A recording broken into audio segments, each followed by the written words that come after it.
いつもご視聴いただきありがとうございます。美味しい引き出しのA子です。今日はありそうでなかったベーコンエッグエピを作ります。ある日ひらめいて、いつものベーコンエピに卵サラダを入れてみました。私はベーコンエピが大好きなんですが、卵も大好きなので、これはもうど真ん中に好き。生地はマヨネーズ入りのソフトフランスですので、卵サラダともよく合います。チーズやシソなどを入れたエピも美味しいですが、卵サラダも仲間に加えていただけると嬉しいです。ぜひ一度お試しください。では生地作りから始めましょう。材料です。純強力粉、きび砂糖、塩、ドライイースト、ぬるま湯、マヨネーズです。材料や分量などの詳細は概要欄をご参照ください。まず粉類を合わせます。純強力粉、きび砂糖、塩、空気を含ませるように混ぜておきます。今日はリスドールを使いましたが、強力粉と薄力粉でも代用できます。概要欄に説明あります。35度ぐらいのぬるま湯、そこにイーストを振り入れます。このようにイーストを溶かしておきます。先ほど合わせた粉類を半分くらい入れます。いつも言ってるんですが、大体の量で大丈夫です。混ぜます。よーく混ぜて、このように滑らかになったらこれで OK です。蓋をして10分ほど室温に放置します。ちなみに本日の室温は暖房なしで22度です。あったかい。はい、10分経ちました。ではこの中にマヨネーズを 6g 入れます。マヨネーズを軽くなじませて、残りの粉を全部入れます。最初はぐるぐる、その後切るように混ぜます。全体に水分が回ったらハムスター混ぜやります。容器を立てて上から手で押さえて、ヘラの根元を持って向こう側から手前へ、向こう側から手前へ、ハムスターのおもちゃのように回転させながら混ぜます。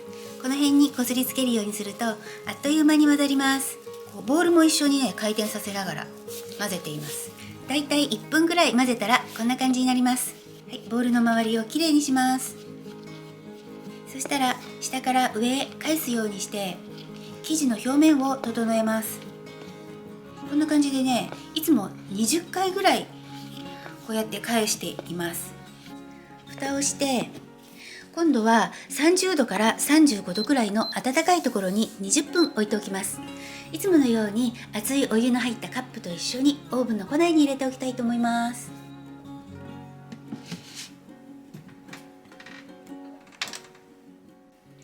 20分経ちました。では1回目のパンチを行います。オイルをちょろっと垂らします。出しすぎちゃった。いっぱい出てしまいました。こんなにいっぱいはいらなかった。生地の表面と容器になじませます。ひっくり返してポンポンして10回ほど折りたたみます。ひっくり返すことで容器にまんべんなくオイルがつくので生地がくっつきにくくなって、そして、保湿効果もあるので私はオイルを使っています。このように伸ばして折りたたむ、伸ばして折りたたむ、こんな感じで10回ほど繰り返します。そしたら生地の表面を張らせるように整えます。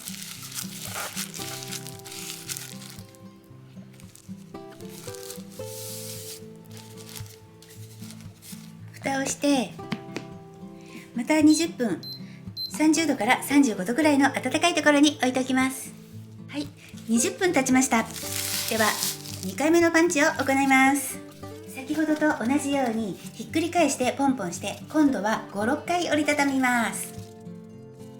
表面を張らせるように整えて軽く慣らします。蓋をして乾燥しないように私はいつもビニール袋に入れています。一次発酵は冷蔵庫の野菜室でオーバーナイトさせます。時間の目安は10時間から18時間ぐらいです。ではおやすみなさい。おはようございます。野菜室に入れてから18時間経ちました。地の状態はこんな感じ。では重さを測ります。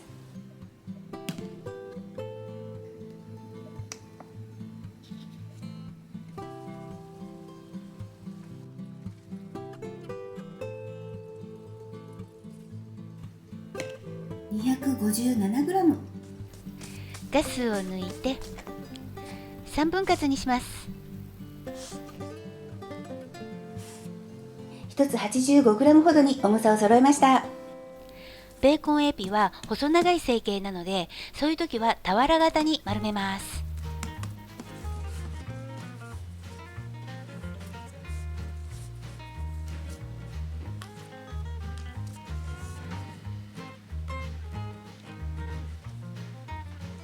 固く絞った濡れ布巾をかぶせて、今日は少し長めに30分ほどベンチタイムを取ります。ベンチタイムの間に卵サラダを作ります。卵を乗せてスライスします。今日はね、100均で買ってきたこういうスライスの道具を使っていますが、もちろんフォークでも大丈夫。向きを変えてもう一度グッとスライスすると細かくなります。マヨネーズはお好みで大さじ1杯から大さじ1杯半くらい。はい、今日は気分でクレイジーソルトを使いました。そしてよく混ぜます。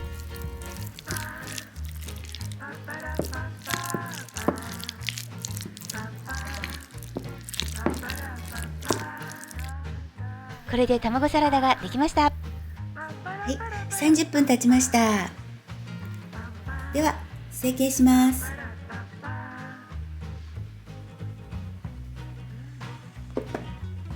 両面に薄く粉を振ってガスを抜きます。きれいな面を下にして少し伸ばしてベーコンを端っこと端っこにこのように置きます。それでトントントンと伸ばすとちょうどベーコンの長さに生地が伸びます。3分の1量の卵サラダをのせていきましょう。この時はね、混ぜたヘラでそのままのせちゃってますけど、絞り袋に入れた方が直線できれいに絞れるので包みやすいかなと思います。はい、このように生地を引っ張ってくっつけます。閉じ目の部分に卵サラダがくっついちゃうと開いてきてしまうので、なるべく卵サラダを巻き込まないように閉じます。引っ張って閉じる。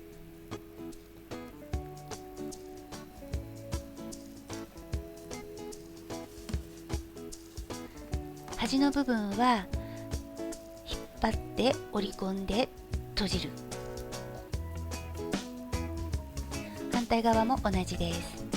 ちょっと引っ張って内側に折り込んで、それでしっかりと閉じます。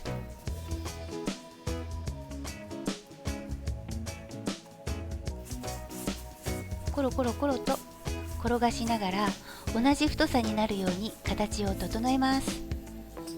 はい、これで出来上がり。最終発酵はオーブンの発酵機能を使います。35度で25分ぐらいから様子を見ます。固く絞った濡れ布巾をかぶせて行ってきます。25分経ったところで出してきました。生地は一回りくらい大きくなりました。すぐにオーブンを250度で予熱スタートしています。私のオーブンは250度になるのに12、3分くらいかかります。この後ハサミで切るときに表面が乾燥していた方が切りやすいので、このまま何もかけずに室温発酵に切り替えます。はい、結局ですね、250度になるのに13分ほどかかりました。ハサミでカットしていきます。表面はね、もう乾いていますよ。私はいつもハサミをこうやってお水で濡らして切っています。その方が切りやすいと思うんだけど、皆さんどうでしょうか。ハサミがね、もう下についちゃうくらい深く切って直近ってして倒します。深く切って倒す。もう切れちゃいそうなくらいで大丈夫です。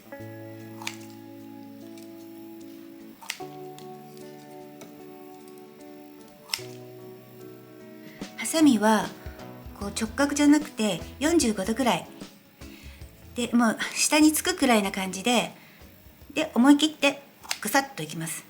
もう離れちゃいそうな感じ。それでも大丈夫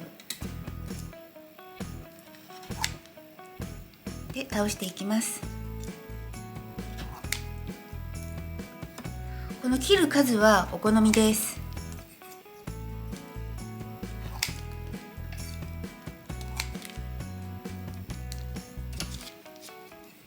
どうですか？ピンクと黄色ですごい映えてる感じがします。では230度から240度で15分ぐらいを目安に焼いていきます。